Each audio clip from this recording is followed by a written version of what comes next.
अस्सलामु अलैकुम वरहमतुल्लाहि वबरकातुह।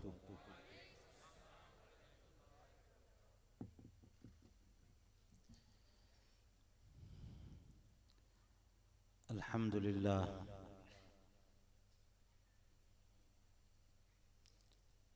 अल्हम्दुलिल्लाहि नहमदुहु व नस्तगफिरुहु व नु'मिनु बिहि व नतवक्कलु अलैहि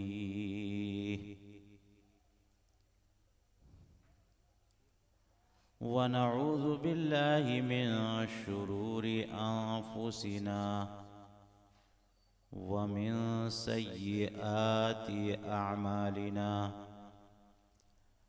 मन यहदिहिल्लाहु फला मुदिल्ल लहु व मन युद्लिल्हु फला हादिय लहु।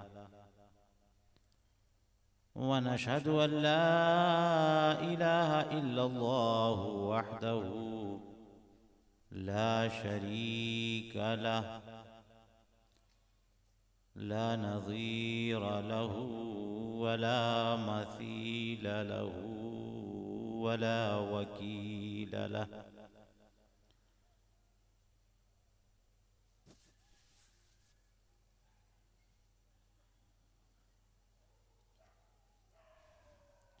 ला वकील लहु वला कफील लहु।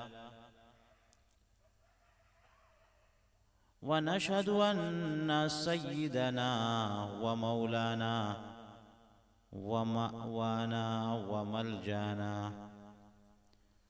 व गौथना व गियाथना व मुगीथना व औनना व इयानना व मुईनना व शिफाअ सुदूरिना वजिलाअ क़ुलूबिना व क़ुर्रत अयुनिना मौलाना मुहम्मदन अब्दुहु व रसूलुहु बिलहुदा व दीनिल हक़्क़ अरसलहु सलवातुल्लाहि तआला व सलामुहु अलैहि व अला आलिहि अत्तय्यिबीन अत्ताहिरीन अलहादीन अलमहदिय्यीन अलमुहतदीन व अस्हाबिहि अर्राशिदीन अलमुरशिदीन अलमुस्तरशिदीन व औलियाई उम्मतिही व उलमाई मिल्लतिही अजमईन। अम्मा बाद फ़अऊज़ु बिल्लाहि मिनश शैतानिर रजीम। बिस्मिल्लाहिर रहमानिर रहीम।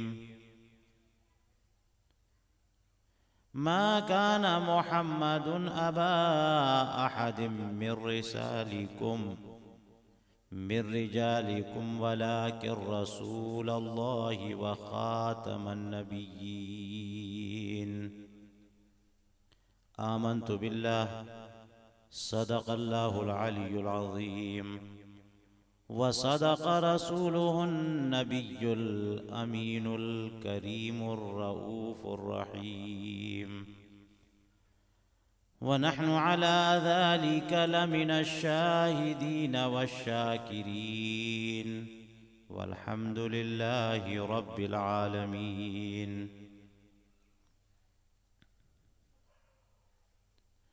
इन्नल्लाह व मलाइकतहु युस्सल्लूना अलन नबी या अय्युहल्लज़ीना आमनू सल्लु अलैहि व सल्लिमू तस्लीमा। अल्लाहुम्मा सल्लि अला सय्यिदिना व शफीइना व हबीबिना व तबीबिना व मौलाना मुहम्मद व अला आलिहि व अस्हाबिहि दाइमन अबदा। मोहतरम सामईन किराम,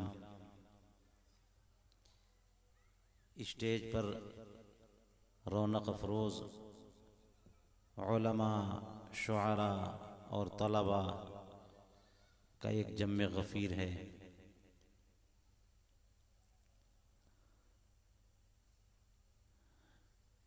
और हमारी निगाहों के सामने ठाठे मारता हुआ मजमा है। आप तमाम लोग रसूल करीम रऊफ़ुर रहीम सल्लल्लाहु अलैहि वसल्लम के ज़िक्र की महफ़िल में शिरकत के लिए तशरीफ़ लाए।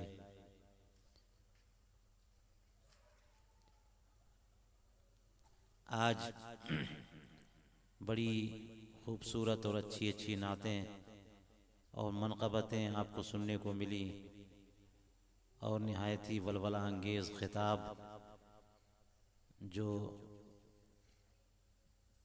दिलों को जगा देने वाला और रगों में खून दौड़ा देने वाला ख़िताब था, वो आपने समाअत किया।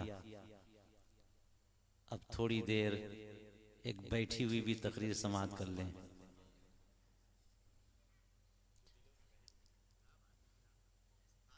अब रात आधी हो चुकी है और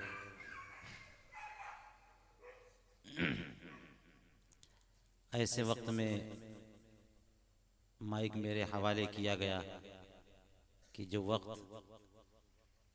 बिस्तर पे ख्वाब खरगोश के मज़े लेने का है,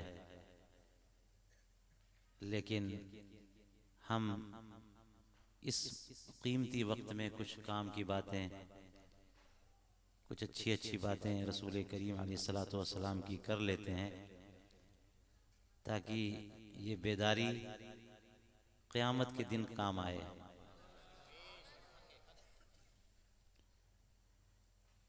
आइए सबसे पहले एक बार और दुरूद पाक पढ़ लें। अल्लाहुम्मा सल्ली अला सय्यिदिना व शफीइना व हबीबिना व तबीबिना व मौलाना मुहम्मद व अला आलिहि व अस्हाबिहि दाइमन अबदा। मोहतरम सामीईन किराम, अल्लाह तबारक व तआला ने अपने हबीब करीम अलैहिस्सलातु वस्सलाम को हमारी हिदायत के लिए भेजा। हर दौर में अंबिया किराम आते रहे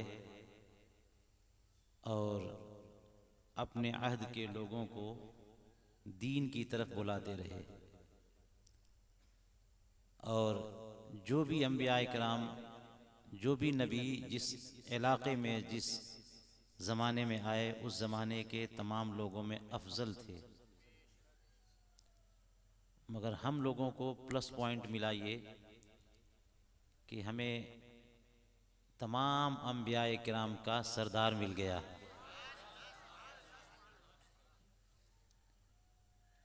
तो हम ही खुश नसीब हुए ना सब में।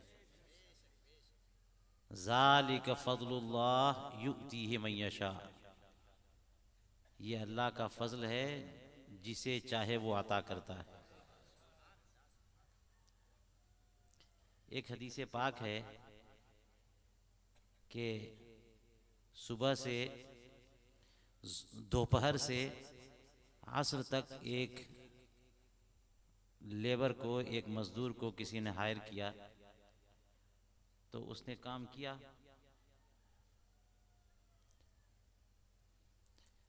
3 मजदूर का तज़किरा है। सुबह से दोपहर तक एक मजदूर को किसी ने मजदूरी पे रखा और उसने दोपहर तक काम किया, उसको उसका चार्ज दे दिया गया। फिर दूसरे मजदूर को मजदूरी पे रखा दोपहर से लेकर के शाम यानी असर तक। उसने दोपहर से असर तक काम किया और उसका अजर दे दिया गया। और फिर असर से मगरिब तक के तीसरे मजदूर को रखा गया और उसने असर से मगरिब तक काम किया। तो इस तीसरे मजदूर को पहले और दूसरे मजदूर से डबल मजदूरी दी गई। तो जब इसको डबल मजदूरी दी गई तो पहले और दूसरे वाले दोनों मजदूरों ने स्ट्राइक कर दिया उन्होंने कहा कि ये कौन सी बात हुई कि हम दोनों ने ज़्यादा काम किया और हमें मजदूरी कम मिली, और ये तीसरे वाले मजदूर ने कम काम किया, उसको डबल मजदूरी मिल गई। तो कहने वाले ने कहा कि तुमसे जो बात हुई थी जितना काम करने की और जितने चार्ज पे, उतना चार्ज मिला कि नहीं मिला? कहा उतना तो मिला। तो कहा ये देने वाले की मर्जी, ये अल्लाह का फजल है, जिसे जो चाहे नवाजे।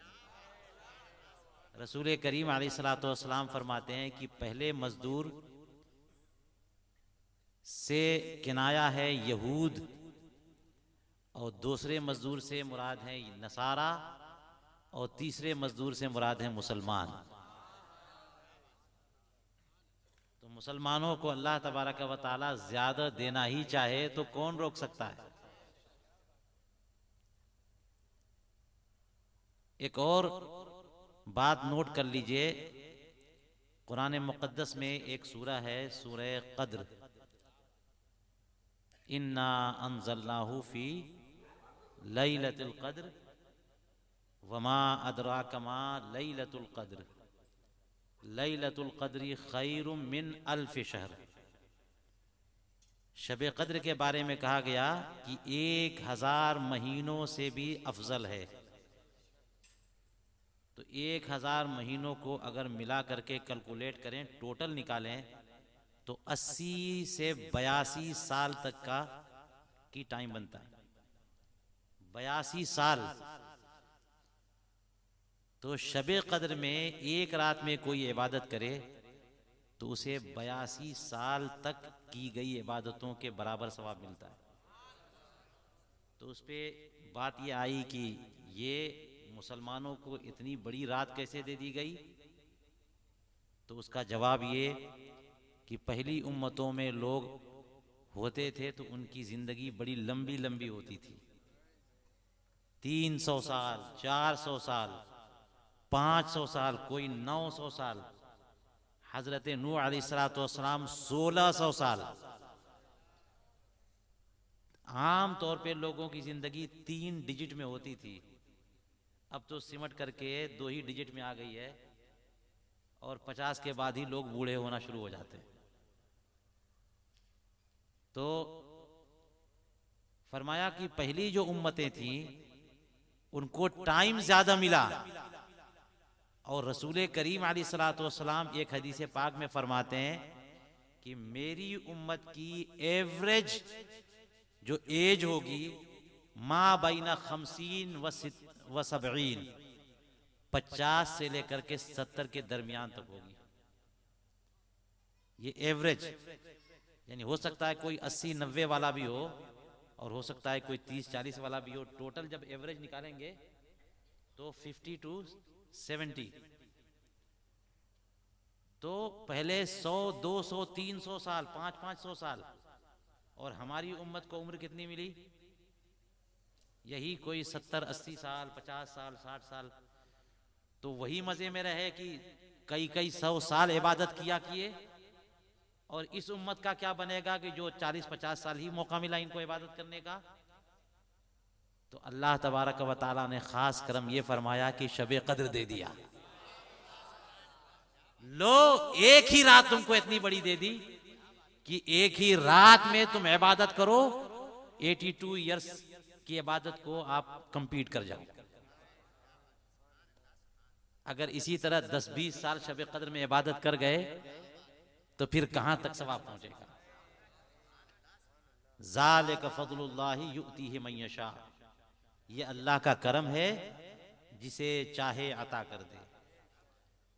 अल्लाह तबारक व तआला ने हमें ऐसे नबी की उम्मत में रखा जिस नबी को सरदारे अंबिया बनाया, जिस नबी को सबसे पहले पैदा किया और सबसे आखिर में भेजा।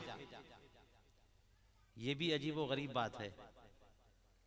आप अगर गौर करेंगे तो जो पहला होगा वो आखिरी नहीं हो सकता, और जो आखिरी हो वो पहला नहीं हो सकता। दोनों में कंट्रडिक्शन है, तजाद है।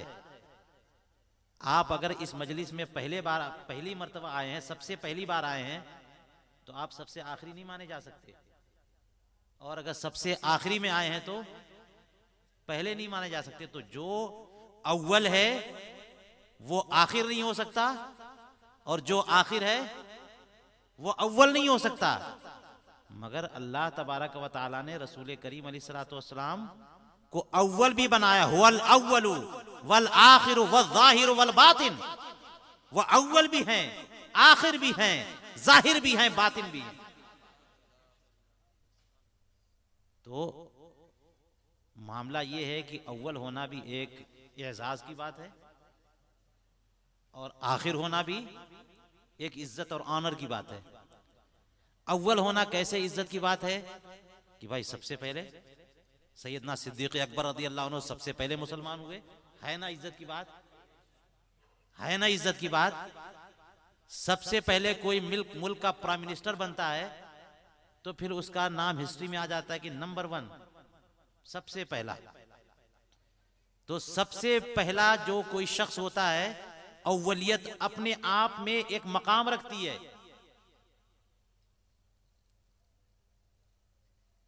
अब सबसे पहला, तो उसके बाद सबसे आखिर। सबसे आखिर की अपनी अजमत और अहमियत है। हम देखते हैं कि जब बड़े बड़े जलसे होते हैं, बहुत ज़्यादा उलमाए किराम होते हैं, तो उनमें जो सबसे बड़े मौलाना साहब होते हैं उनका नाम सबसे ऊपर होता है। होता है कि नहीं होता है? सबसे बड़े मौलाना साहब।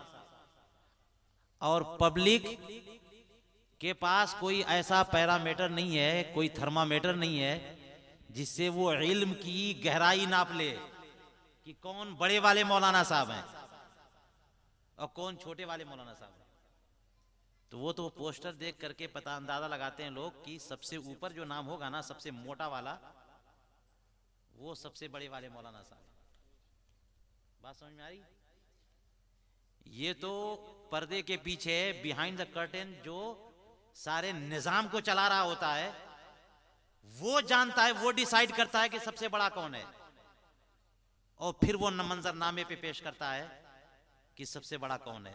तो जो सबसे बड़ा है उसका नाम सबसे ऊपर होता है। हो गया ना? ताकि जैसे ही आपकी नजर पोस्टर पे पड़े तो हो सकता है आपके पास पूरे इश्तिहार को पढ़ने का टाइम ना हो, तो कहीं ऐसा ना हो कि सबसे बड़े वाले को मिस कर जाओ आप। छोटे वालों को मिस करो तो करो, बड़े वाला मिस नहीं होना चाहिए। इश्तिहार में जब टाइटल देखो तो सबसे पहले बड़े वाले मौलाना साहब का नाम भी देख लो। लेकिन बड़े वाले मौलाना साहब को ये जो बड़े बड़े जलसे करते हैं वो लोग दबा के रखते हैं, पीछे रखते हैं।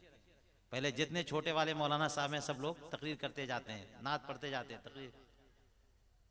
और उसके बाद जो सबसे आखिर में आता है तो ये लोग करते क्या है कि सबसे बड़े वाले को सबसे आखिर में लाते हैं। हुजूर मुहद्दिसे कबीर जलसों में सबसे आखिर में लाए जाते हैं। हुजूर ताजुश शरिया सबसे आखिर में लाए जाते हैं। इससे अंदाजा होता है, पब्लिक अंदाजा लगा लेती है कि हाँ, जो आखिर में है वही है असल, वही असल हैं, वही असल हैं। तो इसमें क्या होता है? इसमें होता यह है कि जब पहले वाले ने तकरीर की तो वाहवाही हो गई। अब दूसरे वाले ने जब तकरीर की तो अब जो लेटेस्ट जो वर्जन सामने आया है वो ना फिर काम करता है, वो पुराना वाला जो है ना वो सब दबता चला जाता है कि पहले किसने क्या कहा था, वो तो बात वो दब गया, अब कौन क्या कह रहा है वो देखते हैं। तो उसके बाद फिर तीसरी तकरीर और चौथी तकरीर और पांचवी तकरीर और छठी तकरीर, हर नई तकरीर पुरानी वाली तकरीर को भुला देती है। होता है कि नहीं होता है? अब जो आखिरी वाली तकरीर है उस पे तो मामला खत्म होगा ना। तो पब्लिक, लोग, आवाम जो मैसेज लेके जाएंगे घर पे, वो आखिरी वाली तकरीर का मैसेज लेके जाएंगे। अगर बड़े वाले मौलाना साहब जिनको असल मैसेज देना है उनको बीच में या शुरू में रख दिया जाए तो आखिरी वाली तकरीर, बड़ी वाली तकरीर को दबा देगी ना। लोग ये चाहते हैं कि आखिरी वाला जो मैसेज वो सबसे अहम वाला मैसेज रहे। अगर ये बात समझ में आ गई कि क्या मतलब है आखिर में भेजने का और क्या मतलब है सबसे ऊपर नाम देने का, तो समझ में आ गया कि अल्लाह तबारक व तआला जो पूरी दुनिया का निजाम चला रहा है, जिसे खूब पता है कि सबसे ज्यादा किसको इल्म उसने दिया है, जिसे खूब पता है कि सबसे ज्यादा मकाम उसने किसको दिया है, वो जब नाम सब देता है तो सबसे पहले अपने हबीबे करीम अलैहिस्सलातु वस्सलाम का नाम सबसे ऊपर देता है, सबसे पहले उनको पैदा करता है। और जब दुनिया में भेजता है तो सबसे आखिर में भेजता है। मगर मामला ये है कि सबसे आखिर और सबसे अव्वल ये होगा कैसे, कि सबसे पहले भी और सबसे बाद में भी, ये कैसे होगा। रसूल करीम अलैहिस्सलातु वस्सलाम के मामले में अल्लाह ताला ने मामला बिल्कुल आसान कर दिया कि उनके नूर को सबसे पहले पैदा किया, उनकी रूह को सबसे पहले पैदा किया, उनके जिस्म को सबसे आखिर में पैदा किया। जिस्म और रूह के मजमूए ही का नाम इंसान है, तो रूह को सबसे पहले पैदा कर दिया और जिस्म तमाम अंबिया किराम के बाद सबसे आखिर में रसूल करीम अलैहिस्सलातु वस्सलाम की विलादत हुई।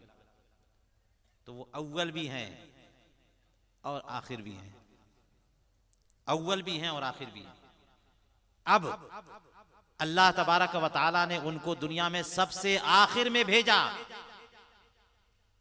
क्यों आखिर में भेजा? अल्लाह तबारक व तआला ने कुरान पाक में इरशाद फरमाया, मा काना मुहम्मदुन अबा अहदिम मिर रिजालिकुम वलाकिन रसूलुल्लाहि व खातमन नबिय्यीन। मोहम्मद मुस्तफा सल्लल्लाहु अलैहि वसल्लम तुम में मर्दों में किसी के बाप नहीं है, बल्कि वो अल्लाह के रसूल हैं और तमाम नबियों के खातम हैं। सारे नबियों के सिलसिले को उन्होंने खत्म किया है, बंद कर दिया नबूवत का सिलसिला, सबसे आखिर में आए। तो इसलिए सबसे आखिर में आए। अल्लाह तबारक व तआला की मर्जी है कि जब वो आ जाएं तो फिर उन्हीं का नाम चलेगा। जब वो मैसेज डिलीवर करे तो उसके बाद कोई और नबी ना आए कि जो नबी आ करके इनके मैसेज को बैक पीछे डाल दे। यानी अल्लाह तबारक व तआला ने रसूल करीम अलैहिस्सलातु वस्सलाम को सबसे आखिर में भेज करके दुनिया वालों को यह बता दिया कि अब नबी ये आखिरुज़ ज़मा तशरीफ ला चुके, अब इनके बाद कोई नबी नहीं आना और अब मैसेज चलेगा तो सिर्फ इन्हीं का चलेगा, कलमा चलेगा तो इन्हीं का चलेगा। और कुरान अल्लाह की किताब जो इल्म पे नाजिल हुई वही अल्लाह की किताब क़यामत तक जाएगी और कोई नबी नहीं आना, कोई रसूल नहीं आना, कोई कलमा नहीं आएगा, कोई मैसेज नहीं आएगा, कोई दीन और कोई मजहब नहीं आएगा। ये मतलब है कि रसूल करीम अलैहिस्सलातु वस्सलाम को सबसे आखिर में भेजा। अब लोग कहने लग गए, एक देवबंदी आलिम दीन आलिम ने कह दिया कि सबसे आखिर में खातमुन नबिय्यीन का माना आखिरुन नबिय्यीन, इसमें कौन सी तारीफ है? सबसे आखिर में आना इसमें कौन सी तारीफ की बात है? लिहाजा उसने यहां तक लिख दिया कि बिलफर्ज अगर जमाने नबवी में या उसके बाद कोई और नबी आए तो हुजूर सल्लल्लाहु अलैहि वसल्लम के खत्म नबूवत में कोई फर्क नहीं पड़ेगा। कैसे फर्क नहीं पड़ेगा? हुजूर करीम अलैहिस्सलातु वस्सलाम के बाद भी अगर कोई नबी आ जाए तो आपके खत्म नबूवत में कोई फर्क नहीं पड़ेगा। ये इनके उलमा हैं, इतनी खराब खराब बातें लिखते हैं। हमारे उलमाए किराम ने, मुफ्तियान आज़म ने इसी जुमले पर कुफ्र का फतवा दिया कि जिसने ये कह दिया कि नबी आखिरुज़ ज़मा सल्लल्लाहु अलैहि वसल्लम आखिर में आए जरूर हैं, लेकिन इसका मतलब ये नहीं है कि वो आखिरुल अंबिया हैं। खातमुन नबिय्यीन का माना आखिरुन नबिय्यीन नहीं है। उसने उसने ये कह दिया और कहने लग गया कि आखिरुन नबीयीन होने में कौन से कमाल की बात है। यानी जो कमाल की बात है उसी में कमाल नजर नहीं आ रहा है, जो सिफत मदह है उसी में मदह की का कोई पहलू नजर नहीं आ रहा। मैंने बता दिया ना कि लोगों के लिए तो बस इसी तरह से अलामतें काम करती कि सबसे आखिर में जो आएगा वही अहम है। मैं इसकी मिसाल कभी यूं भी दिया करता हूं कि जब भी कोई कंपनी कोई चीज कोई प्रोडक्ट मार्केट में लाती है तो इन लोगों का तरीका ये होता है, कंपनी वालों का, ये मार्केट में रहना चाहते हैं तो टेक्नोलॉजी में जो भी चीजें होती हैं वो सब के सब एक साथ नहीं दे देते, ये लोग धीरे धीरे करके देते रहते हैं। तो उस पर फिर वर्जन निकाल देते हैं। अब लेटेस्ट मॉडल आ रहा है, टेक्नोलॉजी हालांकि पहले से सारी मौजूद है लेकिन थोड़ा थोड़ा उसमें नया जो वर्जन आएगा उसमें कुछ और फंक्शन डाल करेंगे, फिर उसके बाद अगले साल वाला फिर और उसमें डाल दिया और उसमें डाल दिया। तो ये नई नई चीज लाते हैं ताकि मार्केट में बने रहें। अगर सारी चीजें एक ही बार ला देंगे और आप लोग चालाक आदमी खरीद करके रख लेंगे तो फिर 10 साल 20 साल तक आप एक ही चीज चलाते रहेंगे तो फिर तो कंपनी बैठ जाएगी। तो वो चीजें लाते, चाहे कंप्यूटर हो, चाहे मोबाइल हो, चाहे कोई भी इंस्ट्रूमेंट हो, कोई भी टेक्नोलॉजी की कोई भी चीज हो। जनाब 2019 का ये मॉडल है, फिर ये 2020 का मॉडल है, अब उसके बाद 2021 का मॉडल है। तो ये मॉडल कब का है उसी से बंदा फैसला करता है कि क्या इसके पास इसमें क्या क्या फंक्शन है, क्या क्या खूबियां हैं, उसी से डिसाइड होता है।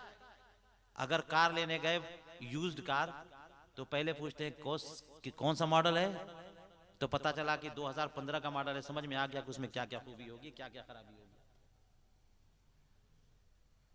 तो बंदा अगर ये पता चल जाए बंदे को कि ये मॉडल कब का है तो वही काफी होता है ये समझने के लिए कि उसमें खुसूसियात क्या क्या है। तो अगर मार्केट में कोई मार्केटिंग करने वाला ये बता दे कि ये लेटेस्ट मॉडल है, अब उसके बाद उसे कुछ पूछना ही नहीं है कि इसमें क्या क्या फंक्शन है, खाली ये बता दिया कि ये मार्केट में लेटेस्ट मॉडल आया है, सबसे आखिरी वाला, सबसे नया वाला, समझ गया कि अब इसमें सब कुछ है। यानी इसके अंदर वो खूबियां भी हैं जो पहले वाले में नहीं है, और पहले वाले में खूबियां जो हैं वो दूसरे वाले में, नए वाले में तो हैं, लेकिन नए वाले में वो भी खूबियां हैं जो पहले वाले में नहीं है। बिला शुबहा बिला तमसील ये मुझे कहने दिया जाए कि रसूल करीम अलैहिस्सलातु वस्सलाम को अल्लाह ताला ने सबसे आखिर में भेज करके जब ये ऐलान किया कि ये नबी खातमुन नबीयीन है, ये खातमुन नबीयीन का ऐलान ये क्लियर कट कर रहा है, सब ऐलान कर रहा है कि इनमें वो कमालात हैं जो और अगले अंबिया में नहीं है, वो खूबियां हैं जो और अंबिया किराम में नहीं है, वो क्वालिटीज हैं इनके अंदर जो और अंबिया किराम में नहीं है। लिहाजा खातिमुन नबीयीन कहना ही तो सब कुछ कहना है। ये कह देना कि ये सबसे आखिर में आए, यही तो सबसे वकार और इज्जत की बात हो गई कि जब सबसे आखिर में तो लेटेस्ट नबी यही है, और अल्लाह ताला ने नबूवत के दरवाजे को शट डाउन कर दिया, अब क़यामत तक कोई नबी नहीं। इसलिए इन्हीं का कलमा चलेगा, इन्हीं का तज़किरा चलेगा। क्यों? इसलिए कि जब बाद वाले नबी आते हैं तो पहले वाले नबी के दीन को आम तौर पे ये होता है कि मंसूब कर देते हैं। हजरत मूसा अलैहिस्सलाम आए, उनके बाद हजरत ईसा अलैहिस्सलाम आ गए, तो अब हजरत ईसा अलैहिस्सलाम को फॉलो करें। फिर हजरत ईसा अलैहिस्सलाम के बाद नबी करीम अलैहिस्सलाम आ गए। अब सब लोगों के ऊपर लाजिम है, यहूदियों पर भी, नसरानियों पर भी, सब पर लाजिम हो गया कि मोहम्मद मुस्तफ़ा सल्लल्लाहु अलैहि वसल्लम का कलमा पढ़े। अब अगर इनके बाद भी कोई नबी आते तो क्या होता? जो नबी आते, जो कलमा लेके आते, जो किताब लेके आते, तो कुरान को भुलाया जाता ना, इस्लाम को दबाया जाता, और अब उस नबी का कलमा पढ़ा जाता। अल्लाह तबारक व तआला ने मंजूर नहीं फरमाया कि उसके हबीबे करीम रऊफुर रहीम सल्लल्लाहु अलैहि वसल्लम के कलमे को किसी और कलमा, कोई और कलमा दबा दे, उनके मैसेज को कोई और मैसेज दबा दे, उनके मिशन को कोई और मिशन दबा दे। अल्लाह तबारक व तआला ने यह मंजूर किया कि जब वो नबी आखिर ज़मां आ गए, अब उनका मैसेज क़यामत तक चलेगा। अब उनका दीन क़यामत तक चलेगा, उनकी शरीयत क़यामत तक चलेगी। कोई ऐसा मजहब नहीं आएगा जो उनके मजहब को कैंसिल कर सके। वो रसूल अल्लाह ताला ने हमें अता फरमाया। एक जगह कुरान मुक़द्दस ने ये ऐलान फरमाया, कुरान मुक़द्दस ने ये फरमाया, या अय्युहल्लज़ीना आमनू इज़ा नाजयतुमुर रसूल फ़क़द्दिमू बैना यदै नजवाकुम सदक़ा। देखिए रसूल करीम अलैहिस्सलातु वस्सलाम के मकामात।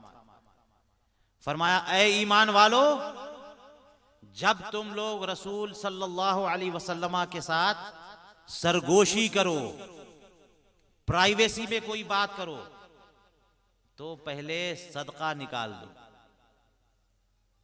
उलमा फरमाते हैं कि इसका राज ये है कि सदका निकाल देने से इंसान गुनाहों से पाक हो जाता है। क्योंकि हदीस पाक में भी है, सदका गुनाहों को मिटा देता है, जहन्नम की आग को बुझा देता है और रब के गजब को बुझा देता है। वो सदका है। तो फरमाया सदका दो। तो उलमा फरमाते हैं कि हुजूर करीम अलैहिस्सलातु वस्सलाम से तन्हाई में बात करने के लिए अल्लाह ने क्या फरमाया, सदका दो। क्योंकि जब सदका दोगे तो गुनाहों से पाक हो जाओगे, और जब गुनाहों से पाक हो जाओगे तब तुम्हारे अंदर ये पोजीशन आ गई, तुम इस बात के मुस्तहिक हो गए कि अब नबी करीम अलैहिस्सलातु वस्सलाम से बात कर सकते हो। इसका मतलब ये हुआ कि हुजूर करीम अलैहिस्सलाम की बारगाह में अगर कोई बात करना है तो पहले सदका दे करके अपने गुनाहों को मिटाओ, और फिर उसके बाद ये इस्तेकाक पैदा करो कि तुम उनकी बारगाह में बात कर सकते हो।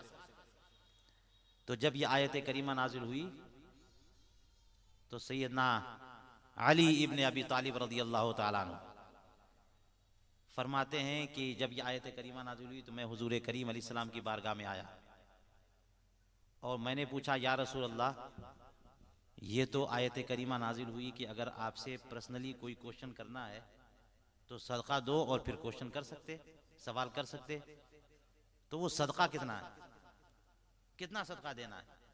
हुजूर करीम अलैहिस्सलाम ने फरमाया, 1 दीनार सदका करो, 10 सवाल पूछो।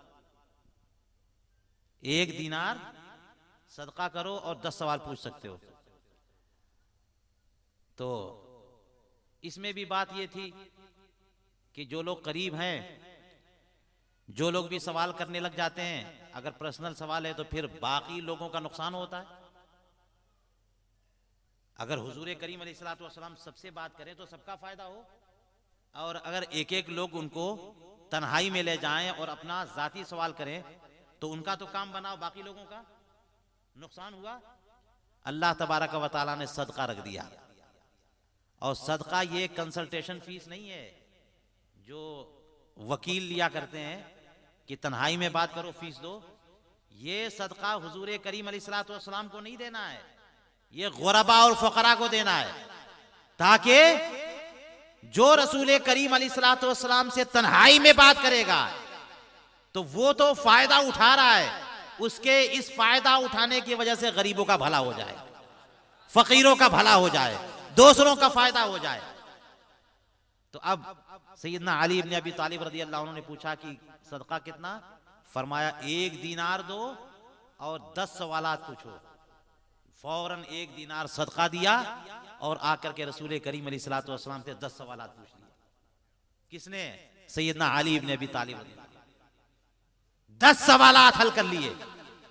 जब 10 सवालात हल किए तो गरीबों ने रसूल करीम अलैहिस्सलाम की बारगाह में हाजिर होकर के इस्तिगासा पेश किया, या रसूल अल्लाह, ये हुक्म नाजिल हो गया कि आपसे सवाल करने के लिए सदका देना होगा और सदका देने के बाद सवाल पूछा जा सकता है।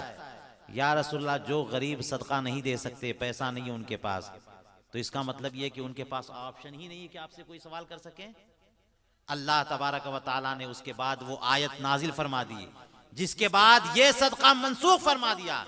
अशफक्तुम अन तुक़द्दिमू बैना यदै नजवाकुम सदका, क्या तुम परेशान हो गए इस हुक्म से कि नबी करीम अलैहिस्सलाम से तन्हाई में बात करने से पहले सदका दो? अगर परेशान हो गए तो कोई हरज नहीं है, जाओ अल्लाह तबारक व तआला तुम्हें यूं ही माफ फरमाता है। सैयदना अली इब्ने अबी तालिब रदी अल्लाह तआला अन्हु अपने फजाइल कमालात में इस बात को रिकॉर्ड करते हैं और फरमाते हैं कि पूरी कायनात में मैं तन्हा वो शख्स हूं जिसने कुरान करीम की एक आयत है उस पे मैंने सिर्फ अमल किया है और मेरे बाद किसी ने अमल नहीं किया। फरमाते हैं कि एक आयत कुरान करीम में वो है कि जिस पे सिर्फ मैंने अमल किया है और जैसे ही मैंने अमल किया इधर अमल मुकम्मल किया वो आयत मंसूख हो गई, आयत मंसूख। ये शान है सैयदना अली इब्ने अबी तालिब रज़ी अल्लाह ताला। इसलिए सहाबा किराम सैयदना अली इब्ने अबी तालिब रज़ी अल्लाह ताला अन्हु पे रश्क करते थे, कहा करते थे कि अली के फजाइल में चंद ऐसी फजीलतें हैं कि काश कि अगर हमें हासिल होती तो हम भी फख्र किया करते। उनमें से एक आयत नजवा, यही वाली आयत कि सिर्फ इस हुक्म पर अगर अमल किया है किसी ने तो सैयदना अली इब्ने अबी तालिब ने।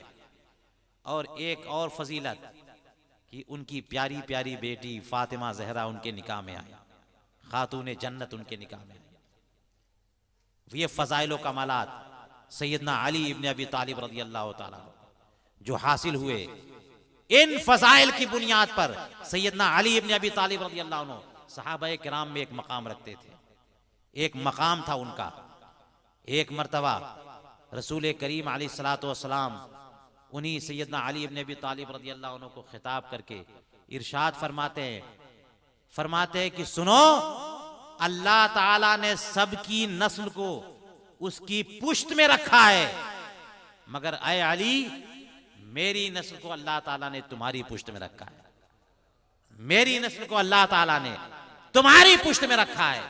ये शान है कि अब सैयदना अली इब्ने अबी तालिब रज़ी अल्लाह अन्हु के जरिए सैयदा बुतूले ज़हरा के शिकम से जो औलाद पैदा होगी वो रसूल करीम अलैहिस्सलाम की नस्ल है, वो आपकी औलाद है। जभी तो हुजूर करीम अलैहिस्सलाम सैयदना हसन मुश्तबा रज़ी अल्लाह तआला अन्हु को खिताब करते हुए फरमाते हैं कि इन्न इब्नी हाजा सय्यदुन सयुस्लिहु अल्लाहु बिही बैना फिअतैनि अज़ीमतैनि मिनल मुस्लिमीन। ये मेरा बेटा ये सय्यद है, ये मेरा बेटा सय्यद है। अल्लाह ताला अनकरीब इसके जरिए मुसलमानों के दो बड़ों गिरोह में सुलह मुसालहत करा देगा। हजरत इमाम हसन मुश्तबा के बारे में अपना बेटा का, हालांकि बेटी के बेटा, ये शान है रसूल करीम अलैहिस्सलाम की। और ये शान है उनके दामाद हजरत सैयदना अली इब्ने अबी तालिब रज़ी अल्लाह अन्हु की। सैयदना अली इब्ने अबी तालिब इनके मकामात में जो खुद वो अपने लिए एक ऑनर के तौर पे पेश करते हैं, अपना एक वकार, एक इज्जत के तौर पे फरमाते हैं कि जब हदीस पाक में यह तज़किरा है, एक मर्तबा हजरत अली इब्ने अबी तालिब रज़ी अल्लाह अन्हु अपनी ज़ौजा हजरत फातिमा जहरा से थोड़ा सा नाराज हो गए। और ये मियाँ बीवी में ये बात चलती है ना, थोड़ी सी नाराजगी कभी कभी अच्छी लगती है ना, थोड़ा सा रूठ जाना और फिर उसके बाद जब थोड़ा सा रूठ करके तो वापस मिलते हैं तो बड़ा कैफ होता है ना। एक साथ रहते रहते रहते आदमी तंग हो जाता, कभी दूर कहीं चला जाए, 1 महीने के लिए सफर पे, फिर वापस आए तो मिलने का लुत्फ ही कुछ और होता है। तो कभी शौहर रूठ जाए, कभी बीवी रूठ जाए, और रूठ करके फिर दूसरा मनाए, तो मनाने में जो मजा आता है और अपने आप को मनवाने में भी जो मजा आता है, ये भी इसकी चाशनी अलग है, बशर्ते कि लड़ाई झगड़ा ना हो। रूठना अलग है, लड़ना अलग है। हजरत बुतूले ज़हरा रज़ी अल्लाह ताला अन्हा से सैयदना अली इब्ने अबी तालिब रज़ी अल्लाह अन्हु थोड़ा सा किसी बात पे रूठ गए, और रूठ गए तो कमरे में, दोपहर में कमरे में वो कैलूला आपने नहीं किया, मस्जिद शरीफ के एक किनारे जमीन पे यूं ही लेट गए और नींद आ गई। रसूल करीम अलैहिस्सलातु वस्सलाम किसी के घर में बगैर इजाजत कभी भी जाते नहीं थे, सिवाय फातिमा ज़हरा के घर। रिवायतों में यह लिखा है कि रसूल करीम अलैहिस्सलाम जब सफर से आते तो सबसे पहले बेटी फातिमा के घर में जाते और फिर उसके बाद अपने हुजरे में आते। तो रसूल करीम अलैहिस्सलाम पहुंच गए बेटी के घर में, देखा कि फातिमा जहरा मौजूद हैं और तन्हा हैं। पूछा, फातिमा अली कहां गए? तो उन्होंने कहा कि कुछ रूठ गए हैं, उसी तरफ कहीं मस्जिद में कहीं होंगे। अब रसूल करीम अलैहिस्सलाम निकले तलाश करने, तो देखा दोपहर का वक्त है और मस्जिद सुनसान है, मस्जिद के किनारे लेटे हुए हैं, नींद आ गई है और गर्मी का कुछ मौसम था, छक्कड़ चल रहे थे, जो हवा जो चलती है वो गर्दो गुबार उड़ाती हुई। तो हजरत अली इब्न अबी तालिब रज़ी अल्लाह अन्हु के जिस्म पर हवा ने गर्दो गुबार डाल दिया था और उनका जिस्म गर्द आलूद हो गया था। सैयदना रसूल करीम अलैहिस्सलाम करीब पहुंचे और उनके जिस्म से वो गर्दो गुबार झाड़ते हुए कहते हैं, कुम या अबा तुराब, ऐ अबू तुराब उठो, ऐ अबू तुराब। अबू तुराब का माना मिट्टी वाले, ये मिट्टी लग गई तो कहा ऐ अबू तुराब उठो। हजरत अली इब्न अबी तालिब रज़ी अल्लाह अन्हु उठे। अब उसके बाद पूरी जिंदगी के बारे में सैयदना अली इब्न अबी तालिब रज़ी अल्लाह ताला अन्हु खुद फरमाते हैं कि मुझे जितने भी टाइटल दिए गए सबसे ज्यादा अगर महबूब व मरगूब कोई टाइटल है तो ये अबू तुराब वाला।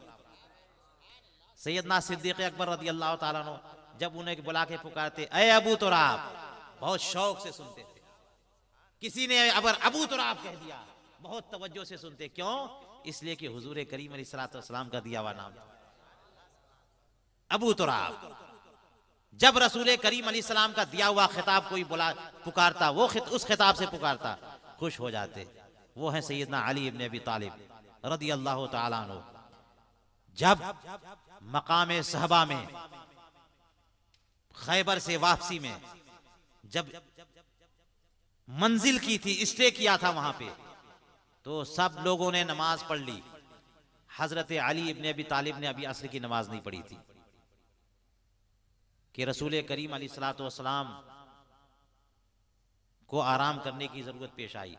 सैयदना अली इब्न अबी तालिब बैठ गए और अपनी मुकद्दस रान पे रसूल करीम अलैहिस्सलाम का सर अक़दस रखवा लिया और रसूल करीम अलैहिस्सलाम आराम करने लग गए। हजरत अली इब्न अबी तालिब को एहसास हुआ कि अभी तो मैंने नमाज नहीं पढ़ी, सरकार अक़दस सल्लल्लाहु अलैहि वसल्लम सो गए। और नबी जब सो जाते हैं तो किसी को इजाजत नहीं है कि उन्हें जगाएं। यहां तक कि नमाज भी अगर कज़ा होने लग जाए, बड़ा से बड़ा मसला भी हो जाए, तो किसी को इजाजत नहीं होती कि नबी को जगाएं। क्यों? इसलिए कि हुजूर करीम अलैहिस्सलाम ने फरमाया कि हम अंबियाए किराम वो हैं कि हमारी आंखें सोती हैं, दिल जागता रहता है। ये ना समझना कि तुम जैसे सो जाते हो तो गाफिल हो जाते हो।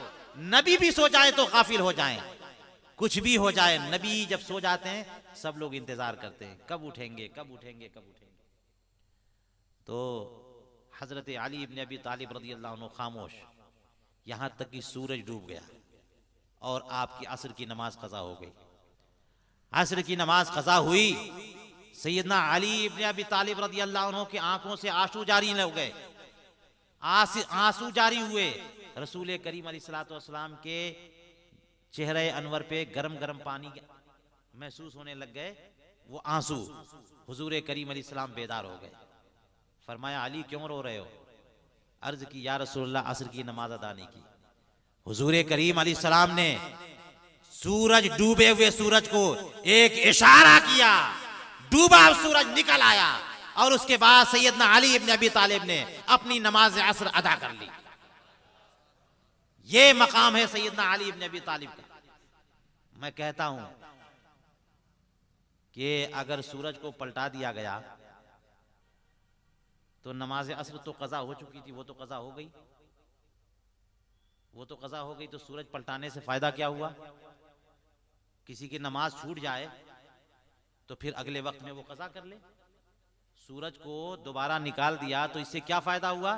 सुनो, इसका फायदा मालूम ही नहीं होगा जब तक कि तुम ये ना मानो कि रसूल करीम अलैहिस्सलाम ने सूरज को जो वापस निकाला, जो जमाना गुजर चुका था उस जमाने, गुजरे हुए जमाने को वापस बुलाया है आपने।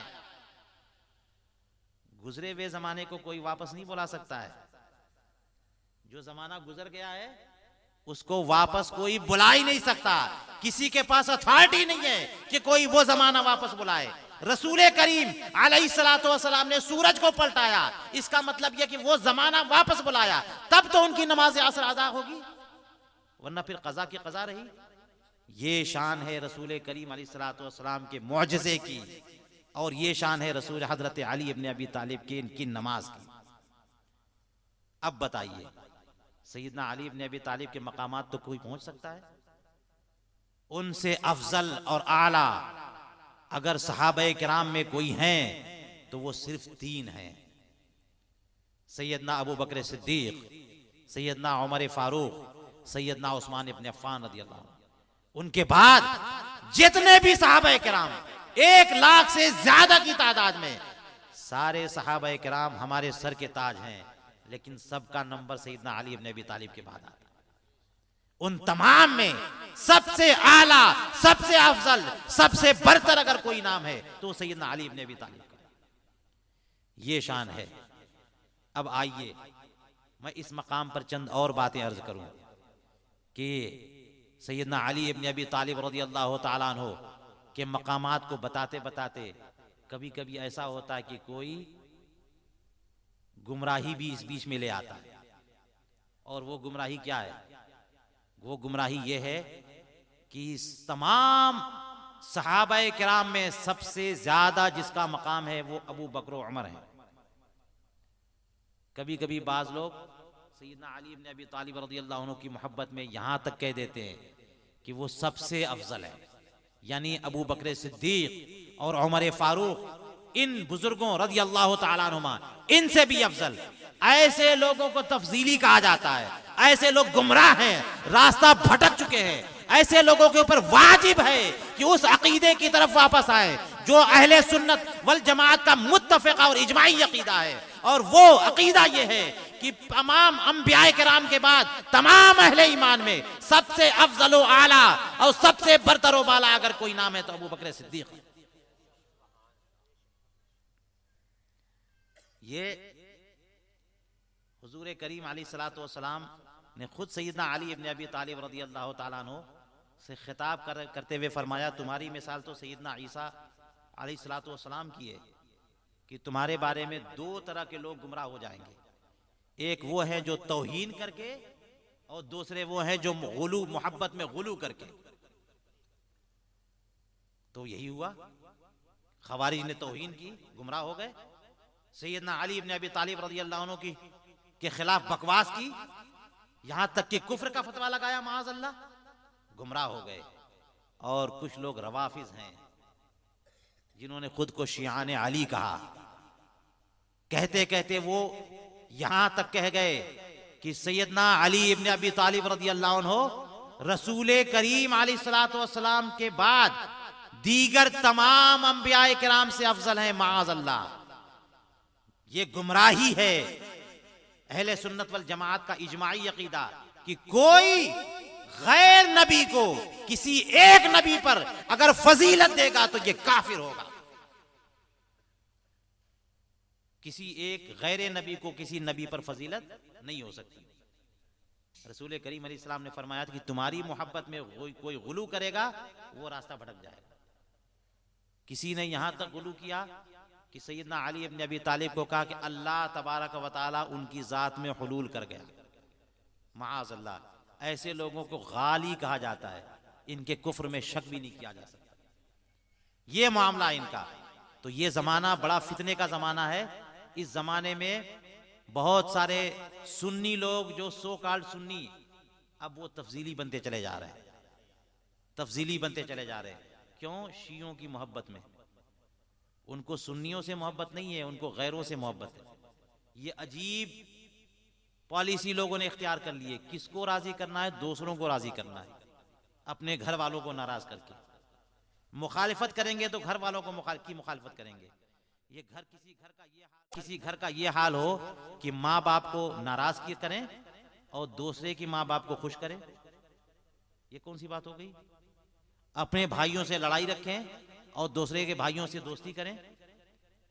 ये आलम हो गया आजकल के तफजीलियों का, आजकल के नए निराले सुन्नियों का, जो सुन्नी नहीं है बल्कि तफजीली बनते चले जा रहे हैं। शियों को खुश करने के लिए सैयदना अली इब्न अबी तालिब रज़ी अल्लाह अन्हु की तारीफ करते करते उनको सैयदना अबू बकर सिद्दीक से भी बढ़ा देना, यहां तक कि उनके मुकाबले में दीगर सहाबा किराम पर तबर्रा बकना, गालियां देना, लानत मलामत करना। सुनो, रसूल करीम अलैहिस्सलातु वस्सलाम ने बड़ा वाज़ेह मैसेज दे दिया। हदीस पाक में फरमाया, अस्हाबी कुल्लुहुम अदूल, मेरे तमाम सहाबा आदिल हैं। अब अगर कोई आज की डेट में किसी एक सहाबी का नाम लेकर के, चाहे वो सैयदना अमीर मुआविया रज़ी अल्लाह अन्हु, सैयदना अम्र इब्न आस हो, सैयदना मुगीरा इब्न शोबा हो, या और कोई एक सहाबी, किसी एक सहाबी का भी नाम लेकर के अगर कोई लानत मलामत करे और कोई कहे फलां गलत काम किया, फलां गलत काम किया, रसूल करीम अलैहिस्सलातु वस्सलाम क्या फरमा रहे हैं? फरमाया, अस्हाबी कुल्लुहुम अदूल, जिसके बारे में ये साबित हो गया कि वो सहाबी हैं, हम कसम खा के कह सकते हैं कि वो आदिल हैं, वो आदिल हैं, वो फासिक नहीं हो सकते। तो इसलिए सैयदना अमीर मुआविया रज़ी अल्लाह अन्हु आदिल हैं, सहाबी हैं। अल्लाह ताला ने फरमाया, कुल्लम वअदल्लाहुल हुस्ना, ये सहाबा किराम की जमात है, इनमें फर्क़े मरातिब जरूर है, फजीलत कम और ज्यादा जरूर है, लेकिन सबसे अल्लाह ताला ने जन्नत का वादा कर लिया है। जितने सहाबा हैं सबसे जन्नत का वादा। और जब अल्लाह ताला ने जन्नत का वादा कर लिया है तो हम और आप कौन होते हैं? कोई और कौन होता है कि उनको जन्नत से रोके? इसलिए तमाम सहाबा किराम का अदब करना यही इस्लाम है और यही सुन्नियत है। आला हजरत इमाम अहले सुन्नत, इमाम इश्क मोहब्बत, मुजद्दिदे दीन व मिल्लत इमाम अहमद रजा फाज़िल बरेलवी रज़ी अल्लाह अन्हु ने इसी मसले पर एक बाकायदा किताब लिखी, जिस किताब का नाम है एतिकादुल अहबाब। उसमें आपने लिखा कि सहाबा किराम से भी मोहब्बत, अहले बैते किराम से भी मोहब्बत, यह है सुन्नियत की निशानी। किसी एक की वजह से किसी एक को रद्द कर देना, सहाबा किराम की मोहब्बत में अहले बैते किराम के खिलाफ बोलना, यह नासिबियत है। ये इब्ने तैमिया की पार्टी का तरीका है, यह इब्ने अब्दुल वहाब की पार्टी का तरीका है, ये इस्माइल देहलवी के मानने वालों का तरीका है, ये वहाबियों का तरीका है। हम इससे कोई ताल्लुक नहीं रखते। और अगर कोई अहले बैते किराम की मोहब्बत में सरशार होकर के सहाबा किराम के खिलाफ बोलने लगे तो ये रवाफिज का तरीका है, ये शियों का तरीका है, ये अमामिया का तरीका है, ये गुमराहों का तरीका है, ये काफिरों का तरीका है। हमारा इनसे कोई ताल्लुक नहीं है। हम तो वो हैं कि एक तरफ हजरत तमाम सहाबा किराम से भी मोहब्बत करते हैं और दूसरी तरफ तमाम अहले बैत किराम से भी मोहब्बत करते हैं। और हमारा अकीदा है कि इन दोनों से मोहब्बत क्यों है? रसूल करीम अलैहिस्सलाम की वजह से मोहब्बत है, क्योंकि वो हुजूर करीम अलैहिस्सलाम के घर वाले हैं और ये हुजूर करीम अलैहिस्सलाम के सहाबा, उनके साथी, दोस्त हैं। अब किसी एक की वजह से दूसरे को नहीं छोड़ा जा सकता। सुनो, सैयदना अली इब्न अबी तालिब रज़ी अल्लाह तआला अन्हु की बारगाह में अगर किसी ने हजरत अबू बकर उमर का जिक्र आते हुए अगर इनको फजीलत दे दी तो हजरत अली इब्न अबी तालिब सख्त नाराज होते। जब हजरत उमर फारूक रज़ी अल्लाह तआला अन्हु शहीद हो गए, उन पर हमला किया किसी ने और वो शहीद हो गए, और उन्होंने वसीयत कर दी थी कि जब मेरी रूह निकल जाए तो उम्मुल मोमिनीन आयशा सिद्दीक़ा रज़ी अल्लाह तआला अन्हा से पूछना, अगर वो इजाजत दे दें तो मेरी तदफीन गुंबद खजरा के नीचे यानी हुजरा आयशा उसी में कर देना, और अगर वो इजाजत न दे तो जन्नतुल बकी में करना। जब उनका इंतकाल, जब उनकी शहादत हो गई तो तो फिर हज़रत आयशा सिद्दीक़ा रज़ी अल्लाह तआला अन्हा की बारगाह में ये सवाल पेश किया गया। उन्होंने कहा कि ये जगह तो मैंने अपने लिए रखी थी, मगर मैं उमर को अपने ऊपर तरजीह देती हूँ। अपने लिए रखी थी मगर मैं उमर को अपनी जगह तरजीह देती हूँ। और इस वजह से सैयदना उमर फारूक रज़ियल्लाहु अन्हु की तदफीन वहीं हुई। जब वहाँ तदफीन मुकम्मल हो गई तो सैयदना अली इब्न अबी तालिब रज़ियल्लाहु ताला अन्हु फरमाते कि मैं समझ रहा था कि उमर भी वहीं जाएंगे। क्यों? इसलिए कि जब भी मैंने रसूल करीम अलैहिस्सलातु वस्सलाम से कोई बात सुनी तो जब भी सरकार फरमाते तो अबू बकर उमर का एक साथ तज़किरा करते थे। कहते थे कि फज़हबतु अना व अबू बकरिन व उमर फजलस्तु अना व अबू बकरिन व उमर फजिअतु अना व अबू बकरिन व उमर। जब भी कोई बात कहते कि मैं गया और मेरे साथ अबू बकर गए और उमर गए, इन दोनों को मिला के रखते तो मैं समझ गया कि कब्र में भी बरज़ख के मामलात में भी रसूल करीम अलैहिस्सलातु वस्सलाम इन दोनों को जुदा नहीं करेंगे, इन दोनों को जुदा नहीं करेंगे। तो ये हुए वो सहाबा किराम, इनका वो मकाम कि रसूल करीम अलैहिस्सलातु वस्सलाम ने दुनिया में तो इनको रखा, जब तक बाहयात रहे रखा, और जब कब्र में तशरीफ ले गए वहां भी अपने साथ रखा, वहां भी अपने साथ रखा। ये मकाम है सैयदना सिद्दीक़ अकबर का, सैयदना उमर फारूक रज़ियल्लाहु अन्हु का। इस मकाम को कौन पहुंच सकता है? इसीलिए हमारे इमाम आजम इमाम अबू हनीफा रहमतुल्लाहि ताला अलैह सुन्नियत के अलामत के तौर पे फरमाते सुन्नियत की अलामत क्या है? तफदीलुश शैखैन व हुब्बुल खतनैन वल मसहु अलल खुफ़ैन। फरमाया सुन्नी वो है जो शैखैन यानी अबू बकर और उमर रज़ियल्लाहु अन्हुमा को अफजल करार दे सब पर, और खतनैन यानी दोनों दामाद सैयदना उस्मान और सैयदना अली इब्न अबी तालिब रज़ियल्लाहु अन्हुमा दोनों से वालिहाना मोहब्बत रखे। और तीसरी चीज ये फरमाई कि मसाल खुफ़ैन के जवाज का क़रार। ये अलामत है अहले सुन्नत वल जमात की, इमाम आजम अबू हनीफा की। अब अगर इनमें से किसी एक से भी दुश्मनी मोल ली तो क्या हुआ? ये बड़ा फितने का जमाना चल रहा है। मुसलमानों होश के नाखुन लो। कभी कभी कुछ ऐसे खुतबा और मुकर्रिरीन आ जाते हैं जो सैयदना अली इब्न अबी तालिब रज़ियल्लाहु अन्हु की मोहब्बत में, उनकी फजीलत में, उनके मकामात के बयान में वो सारी बातें बयान करना शुरू कर देते हैं जिससे तौहीन निकलती है दीगर सहाबा किराम की। ये सुन्नियत नहीं है।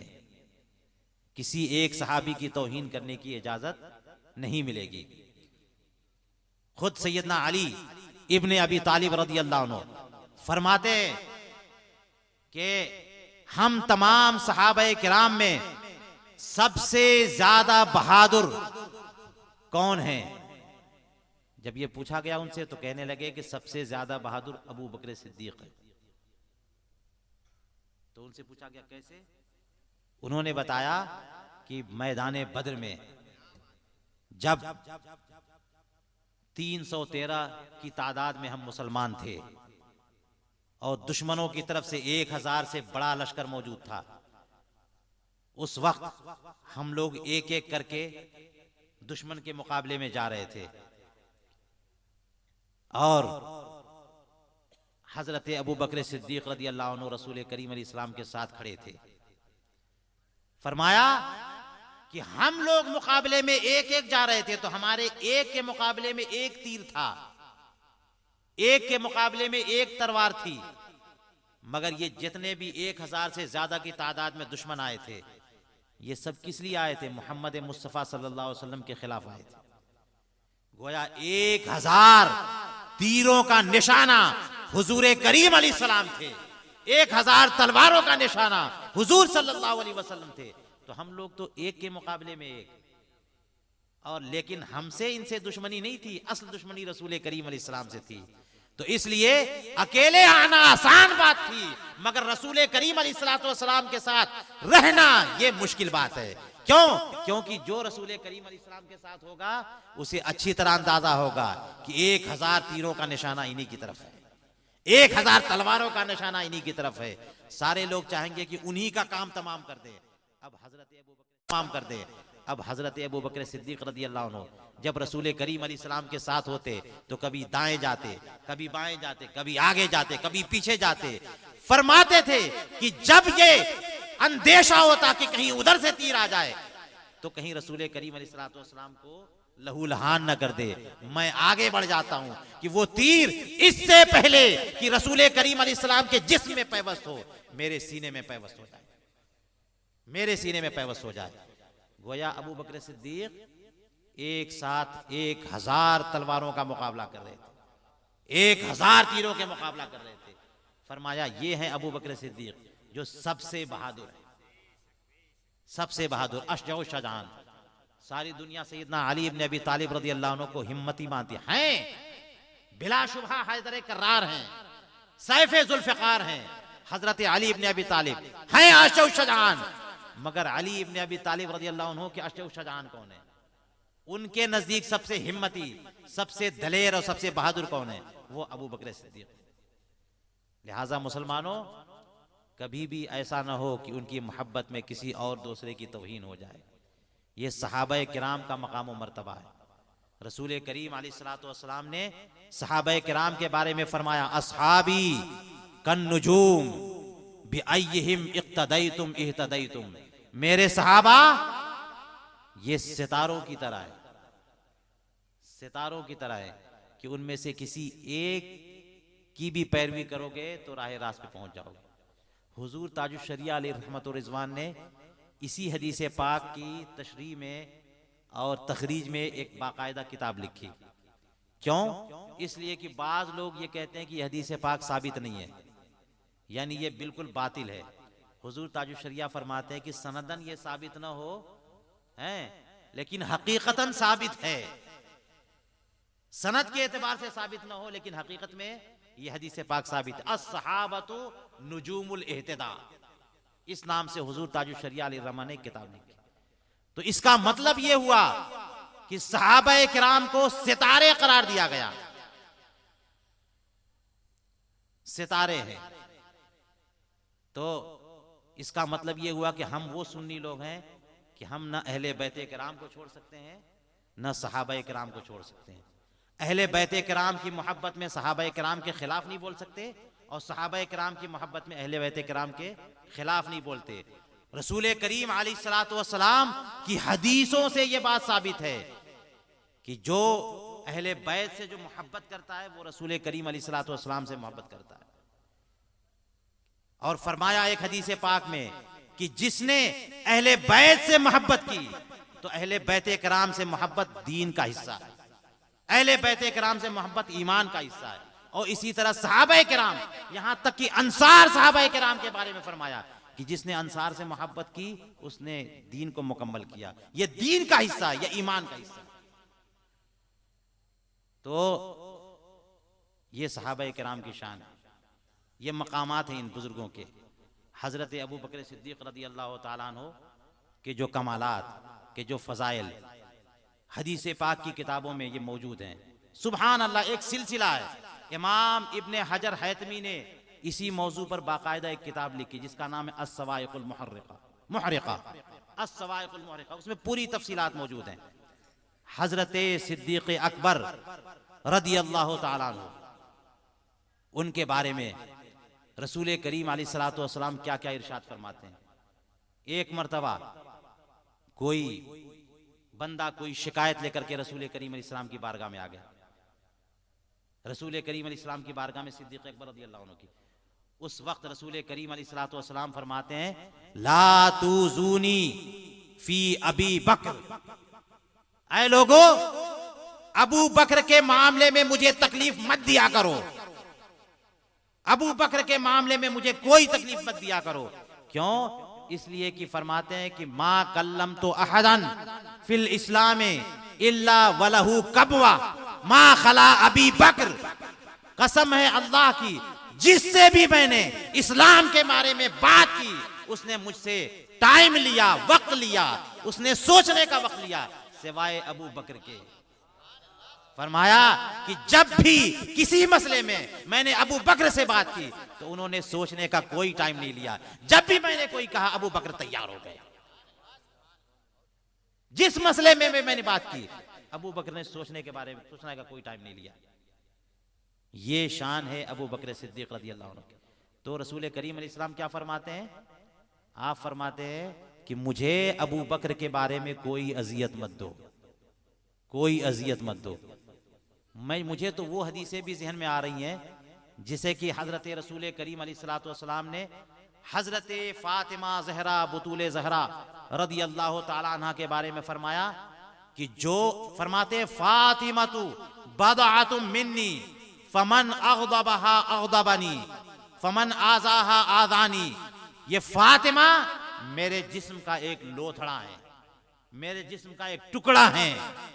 तो जो इनको नाराज करेगा वो मुझे नाराज करेगा, जो इनको अजियत देगा वो मुझे अजियत देगा। ये अपनी बेटी के बारे में फरमाते हैं। मगर सैयदना सिद्दीक़ अकबर रज़ी अल्लाह अन्हु के बारे में क्या फरमाया? ये नहीं फरमाने कि अबू बकर को अजियत दोगे तो मुझे अजियत दोगे, अबू बकर को नाराज करोगे तो मुझे नहीं। फरमाया ला तुज़ूनी फी अबी बकर, अबू बकर के बारे में मुझे अजियत मत दो। यानी उनको जो भी बात करोगे उनको अजियत हो ना हो ये बात अलग रही, मुझको अजियत होना ये कन्फर्म है, मुझको अजियत होना है। इसलिए हरगिज अबू बकर के खिलाफ मैं कोई बात सुनना नहीं चाहता, सुनना नहीं चाहता। फरमाया एक मर्तबा रसूल करीम अलैहिस्सलातु वस्सलाम ने फरमाया कि जिस किसी ने मेरे ऊपर कोई एहसान किया मैंने हर एक के एहसान को चुका दिया। जिसने भी कोई मेरे ऊपर एहसान किया सबके एहसान को चुका दिया। मा खला अबी बकर, सिवाय अबू बकर के। फ़इन्ना लहू इंदी यदुन सयुकाफी अल्लाहु बिही यौमल क़ियामा, बेशक उनका मेरे ऊपर कुछ ऐसा एहसान है कि जिसका बदला अल्लाह ताला ही क़यामत में अता फरमाएगा, अल्लाह ताला ही क़यामत में अता फरमाएगा। इसलिए कि रसूल करीम अलैहिस्सलातु वस्सलाम कभी भी कोई बात आती माली मामला हो तो फरमाते हैं कि उसने अपने माल से भी, अपनी जान से भी, अपनी बेटी को भी मेरे निकाह में देकर हर चीज, अपना घर बार सब कुछ मेरे ऊपर कुर्बान किया। अबू बकर का मेरे ऊपर वो एहसान है कि जैसा एहसान किसी के ऊपर नहीं। जिसने भी मेरे ऊपर एहसान किया सबके एहसान का बदला मैं चुका चुका, सिवाय अबू बकर के।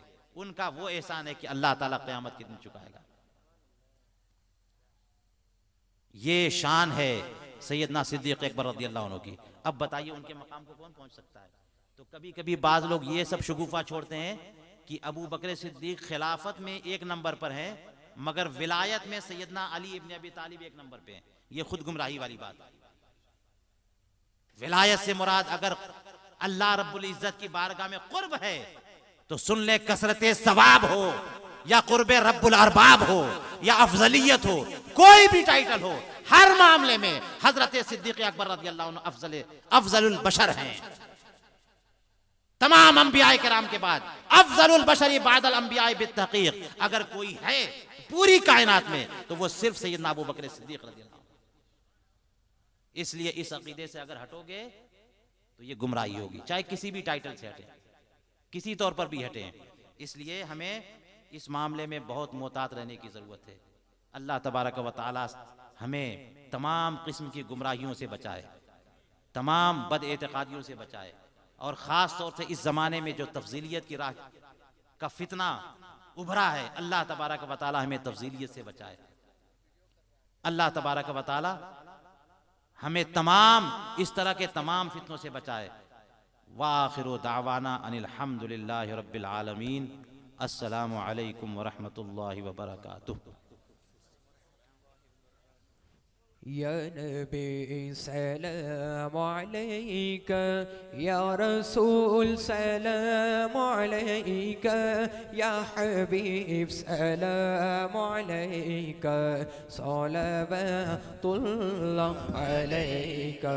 या नबी सलाम अलैका, या रसूल सलाम अलैका, या हबीब सलाम अलैका, अलैका सलवातुल्लाह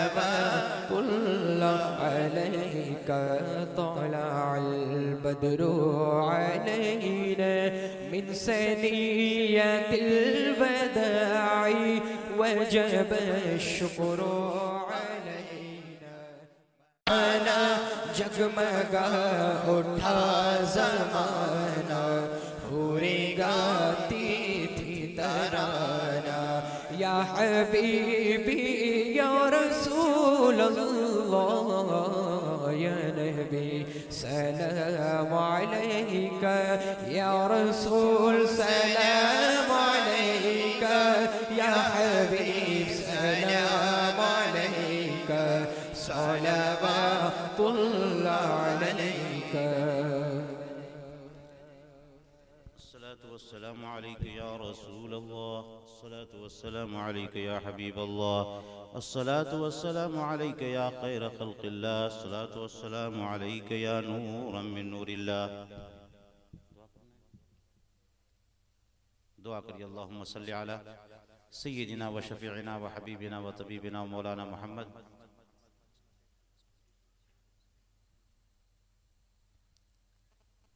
सय्यिदिना व शफीइना व हबीबिना व तबीबिना मौलाना मुहम्मद व अला आलिहि व अस्हाबिहि दाइमन अबदा। मलिका बादशाह बदना नवाजा करीमा का सदा या अल्लाह या रहमान या रहीम दिल मराकुल मुस्तकीम बिहक़ इय्याका नअबुदु व इय्याका नस्तईन। या अल्लाह, आज की इस महफिल पाक को अपनी मुक़द्दस बारगाह में कबूल फरमा ले। कुरान मुक़द्दस की तिलावत से महफिल पाक का आगाज़ हुआ। नज़्म व नस्र में तेरी बारगाह में तेरे हबीब करीम अलैहिस्सलातु वस्सलाम की बारगाह में, नेक बंदों की बारगाह में अक़ीदतों का खिराज पेश किया गया। सलातो वस्सलाम पर महफिल का इख्तिताम हुआ।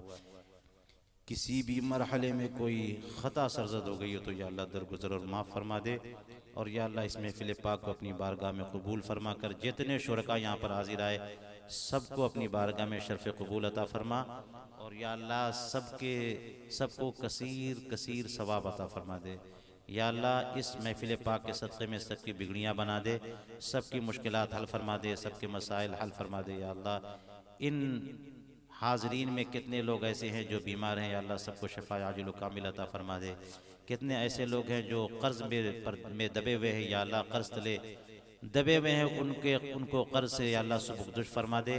और या अल्लाह, कितने ऐसे लोग हैं जो अपने बाल बच्चों के लिए, अपने बच्चों और बच्चियों के लिए रिश्तों के मुतलाशी हैं। या अल्लाह, गैब से मुनासिब और मुआफ़िक़ हाल रिश्ते अता फरमा दे। या अल्लाह, बहुत सारे वो लोग हैं जो माशी मसाइल में घिरे हुए हैं, या अल्लाह उनके माशियात को आसान फरमा दे।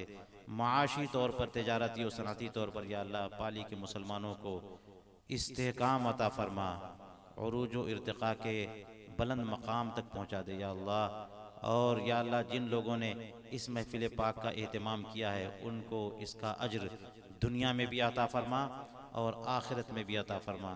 और या अल्लाह, एक बच्चा है हुसैन नामी, उसके दिल में एक सुराख है और उसके लिए दुआ की दरख्वास्त है। दुआ करिए अल्लाह तबारक व तआला उसको शिफा आजिल व कामिल अता फरमाए और उसके दिल को उसके हक़ में सेहतमंद बना दे। और या अल्लाह, इस तरह से जो लोग भी बीमार हैं सबके लिए हम दुआ करते हैं। या अल्लाह, सबको शिफाए कामिल आजिल व कामिल अता फरमा दे। और जो भी हमारे अहले ईमान दुनिया से रुखसत हो गए, या अल्लाह सबकी मग़फ़िरत फरमा, सबके दरजात बुलंद फरमा दे। इन्नल्लाह व मलाइकतहु युसल्लूना अलन नबी या अय्युहल्लज़ीना आमनू सल्लु अलैहि व सल्लिमू तस्लीमा। अल्लाहुम्मा सल्लि अला सय्यिदिना व शफीइना व हबीबिना व तबीबिना मौलाना मुहम्मद व अला आलिहि व अस्हाबिहि दाइमन अबदा। सुब्हान रब्बिका रब्बिल इज़्ज़ति अम्मा यसिफून व सलामुन अलल मुरसलीन वल्हम्दुलिल्लाहि रब्बिल आलमीन बिहक़्क़ि ला इलाहा इल्लल्लाहु मुहम्मदुर रसूलुल्लाह।